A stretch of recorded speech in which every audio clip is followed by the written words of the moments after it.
I want to briefly talk a little bit about psychological and brain sciences in terms of what are the defining features and guiding principles of the department now. In many ways, this is a summary of what we've talked about today, what we've heard actually in this session this afternoon. As we've discussed, we believe that psychological and brain sciences are among the hub disciplines, and we as a faculty take this very seriously in our curriculum, in our education, in the research we do, the way we organize ourselves. Under the chair, Joe Steinmetz, when he was here, we began to break down the divisions within the department and create decision-making at the level of the faculty as a whole. And this accelerated the extent to which we could work in problem areas rather than focus on specific disciplinary boundaries. So our goal looking forward from here is to invest in the hub functions that are aimed at enhancing research and training and further enhance the centrality that we have not only in the field but on the campus here at Indiana. The department in a meeting in December 2003, just to put some historical context on this, wrote this: "Psychology holds a unique position among the sciences because of its intersection with disciplines in the humanities, social and behavioral sciences, and the natural and mathematical sciences.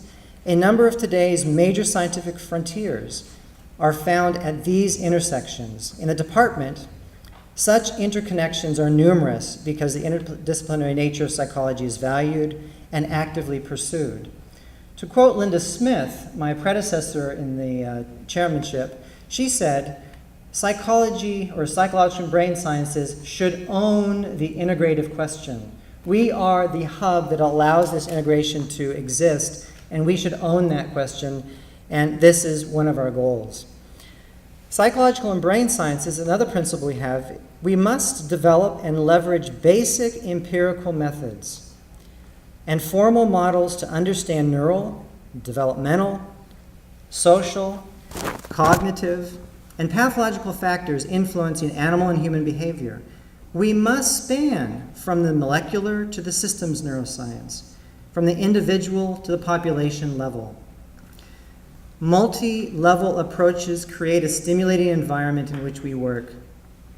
They make for a stronger science. They attract great people who want to join our faculty. They attract great graduate students who come to train with us, and they produce great undergraduates that go on to do amazing things. So our goal then looking forward is to embrace our breadth, to foster this breadth, and to remain ahead of the curve, something we heard a lot when Linda was chair, staying ahead of the curve. Another document that's revealing as to how we think of ourselves comes from the Policy and Steering Committee, and it speaks to the fact that we must engage in brave hiring. We're very proud of the fact that on our faculty, we have people who are easily passed off as roboticists, physicists. We have an MD on our faculty, biomedical engineer, computer scientists, and so on. So we have considered this very carefully. We need to embrace field-changing advances that are occurring rapidly in all areas of the psychological and brain sciences. The current rapid rate of new discoveries is resulting in the maturity of behavioral and cognitive approaches, from new insights into neural mechanisms at the molecular and cellular level, and new technologies such as brain imaging and molecular genomics, and from the application of advanced computational approaches and mathematical theories that study large data sets and large groups of individuals. Because science depends on community and interactions among researchers with different expertise who study problems from different levels of analysis, hires that we make should increase the connectivity of our department to research groups outside and create a community within the department, communities within the department as well. So our goal moving forward is to continue as Linda Smith in her 7 years as chair asked us, which was to engage in brave hiring, to step outside and bring other disciplines to be a part of who we are, and for us to give away the psychological and brain sciences that we have developed. We also firmly believe and are guided by this principle that psychological and brain sciences are ripe for translation and dissemination. It's our responsibility to do this. There are opportunities to go to healthcare, to law, business, education, industry. These are branches that we've heard about today in the various talks. And this is a goal, again, that we have. Looking forward, we want to create and exploit these translational opportunities. And in doing so, we believe we can build a stronger science and continue to build the reputation of the department. When you look at things this way, when you take this approach, it's very easy to see what a department is about. That is that these individuals that exist in this department, that offer the training, that are doing this magnificent research, that really we are together greater than the sum of the parts. And that defines the Indiana spirit and much of where I think the future is going for us. The whole is greater than the sum of the parts. Branding, then. I've been accused of sort of being a branding guy for some reason, but I think it's important for us to know who we are and what it is that identifies us at a national level, but also in understanding how we work together and where we're going.